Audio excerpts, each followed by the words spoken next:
Again for another countries video, the first of this week. I'm not looking at any of the former Soviet territories this week. So yeah, it's but afterwards I might be again. So yeah, here we go with the first of this week's, which is San Marino, which is a Nickel Republic which is literally surrounded by Italy. So yeah, that's why the territory of the Republic of San Marino was frequented and inhabited since remote times. There was testified by the discovery of several archaeological remains dating back to the Neolithic age, which is the 3rd millennium BC, until the present day. And important traces of human presence have been found for the Bronze and Iron Ages, as well as for the Villanovan, Roman and Goths ages. With regards to the latter, the remains found included some furnishing and objects, refined jewellery dating back to the 5th and 6th centuries AD. And on Mount Titano, where the San Marino community first settled, the remains of an important cultural site has also been founded. And the place, which started to be frequented in the 5th century BC, a divinity was worshipped which was thought to have thaumaturgic powers. As a community from the state of San Marino subsequently originated, consolidated during the later Middle Ages, likely around the monastery there, which had been built on Mount Titano already from the 6th century BC, and the legendary origin of San Marino society is instead connected with a rival on Mount Titano of a saint man, Marino, coming from the island of Rab from Dalmatia. In 257 AD, Marino arrived in Rimini to work as a stonecutter and subsequently decided to move to Mount Titano to live as a hermit. As Marino lived here, lived there, surrounded by people attracted by his charisma until his death in 301 AD, and received Mount Titano as a gift from the legitimate owner, in favour of whom he had performed a miracle and subsequently had bequeathed it to those who had lived around him. And some mythical foundations of the Republic, which still today coincides with San Marino's death here. Now the territory on which San Marino society subsequently consolidated was under political control of the Pope and the Bishop of Montefeltro, and only starting from the late 13th century, during the late age of commune, San Marino's and good San Marino citizens started slowly freeing themselves from the Dominion by developing their own statutes, judiciary and political bodies that were able to autonomously manage the community. And in regard to San Marino's citizens could count on the help of the Montefeltros, lords of Urbino, who were at war with the Malatestas, Lord Rimini, and with the Pope at the time. And indeed, the Montefeltros considered San Marino as a powerful outpost and an important ally, and therefore they favoured its territorial development, military strengthening and desire for autonomy. And in the early 1500s, San Marino was invaded and occupied for some time by Cesare Borgia, who was trying to create his own personal dominion in central Italy with the help of his father, Pope Alexander VI, and in the mid-1500s, San Marino was subject to 2 other invasions, always favoured by Rome, which did not tolerate the presence of an enclave within its territory. However, these attempts were unsuccessful and had no relevant consequences. And during the 1600s, the Duchy of Urbino became a part of the Papal States. However, San Marino, thanks to their diplomatic ability, managed to remain an independent state, although it had to accept the protection of Rome, which actually consisted in a steady control over its freedom and action had autonomy.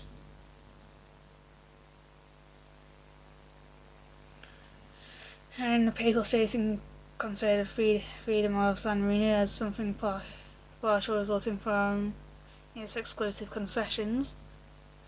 And in 1739, in light of it, the Papal States tried to put an end to this situation by occupying the small state through Cardinal Giulio Alberoni.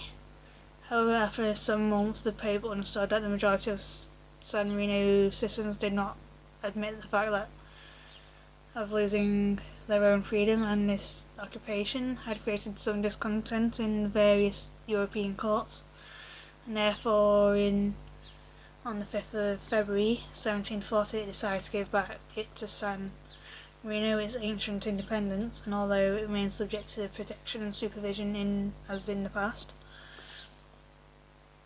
as the tensions between Rome and San Marino continued until the end of the Papal State, and in the late 1700s, the Republic had to face another danger with the arrival of the Napoleonic troops.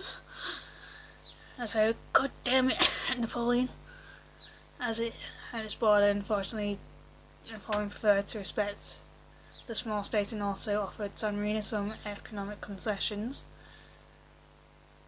which were probably more for propaganda purposes, and because it was a political entity with a republican government. And when during the Congress of Vienna, the European nations decided to restore the pre-Napoleonic political situation, San Marino had no problem in this sense, since it had not been benefited from any other specific advantages during the period of French dominion. However, in the following years, during the Risorgimento, San Marino had to face some problems against sense of revolutionaries use it as a territory to shelter to hide, thus creating concern in Rome. Moreover, on the 31st of July 1849, the Republic was surrounded by Austrian and Papal armies, since San Marino had given shelter to Garibaldi. It was escaping with its army of about 2,000 people after the fall of the Roman Republic. Negotiations had immediately started to solve the delicate issue, but Garibaldi decided to flee at night from San Marino with a few very faithful soldiers. After the events, the situation remained troublesome because San Marino, to be accused of giving shelter to rebels, the debate continued for a long time, and was also characterised by disputes and concerns with regards to the preservation of San Marino independence. Finally, in 1854, the local authorities managed to establish diplomatic relations with Napoleon III, the newly elected French emperor. He wanted to follow his more famous predecessor's footsteps, and it was an important guarantee of the protection of San Marino independence. And also some years later, when Italy was united under Vittorio Emanuele II, however, the latter never expressed their intention to annex San Marino, and although he requested a signing of the Convention of Good Neighbourhood, aimed at offering protection to the Republic in exchange for guarantees against smuggling and other problems which could have arisen, the treaty signed in 1862 was important, mainly because for the first time the Republic of San Marino was recognised as a sovereign state. and the decades of 1800, in the later decades of 1800s, were quieter and more prosperous than the past years, and it allowed San Marino citizens to improve their road system and build important infrastructures, like a new government building that was inaugurated in 1894. And at the end of the century, some internal tensions due to a period of economic and political crisis affecting the country led to the meeting of Arengo in 1906, and this assembly of all the heads of families, which met again after several centuries, decided through a referendum to elect a San Marino Parliament as opposed to the previous renewal through cooperation, and subsequently San Marino participated in all Italian historical and social events, for better for worse, and it witnessed the development of the political parties and of violent discussions between Catholics and laics, which were characterised by the first decades of the 1900s, and was affected by the rationings and problems connected with World War One, but it went through 2 decades of a fascist regime. It suffered from the terrible consequences of World War II, and during the latter, San Marino was bombed by the Allies, and several people died, despite the neutrality explicitly declaring that republic in respect for its long-lasting tradition of peace, which has always characterised San Marino since the Middle Ages. So yeah, and in the 60s, the economic boom benefited the country, which managed to create a significant industrial system and became an important tourist destination, attracting millions of visitors all throughout the year. And during the first half of the 20th century, San Marino was still mainly based on agriculture, with a little more than 10,000 inhabitants. The figure has been reached only during the preceding century, since the end of the 1700s, and the entire territory was inhabited by a maximum of 3,500 people. However, starting from the 60s, San Marino profile radically changed on account of the extremely rapid increase of the population, now amounting to somewhere around 32,000 people, and because of the development of connections both internally and with the surrounding areas, as well as of commerce, industry and services. So yeah, next week I'm not exactly going to talk about language, considering I speak Italian and all that,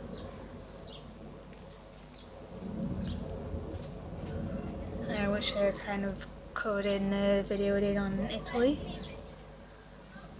like a week or two, 2 weeks ago, something like that.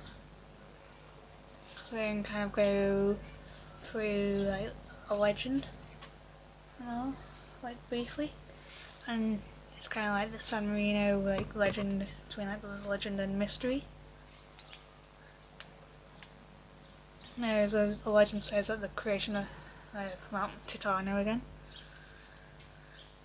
So yeah, as the legend says, that the creation of Mount Titano, on which stands the city of San Marino, is due to the terrible giants called Titans. They were the nephews of the god Saturn and the uncle of Zeus. He was on Olympus, now in Greece, as the Titans decided to attack him while he was sleeping, and to scale the sky they began to accumulate boulders on the top of each other, but Zeus was warned and made them fall to earth. Consequently, they remained only a mountain made of rocks. For this reason it was called Titan, and it was just one of the many myths of the Republic during the visit. And it's like, if you visit, you might be told a different story and the many others, as it kind of weaves into fantasy and reality. And then there's also a part of the old town, a trip to the old town, which is kind of dedicated to people who love art and all that, who can find like past and modern works in order to discover San Marino as an open air museum. As you can, I will also trace like the history and traditions of the Republic through the eyes of like artists and all that. So yeah, that is the video today. Sorry it's a little short as I was struggling just a little bit. As I keep finding like websites for like football legends and all that. So like I don't really want to talk about football all too much. So yeah. I'll see you all soon, and I will. So yeah, see you all soon, and I'll see you tonight.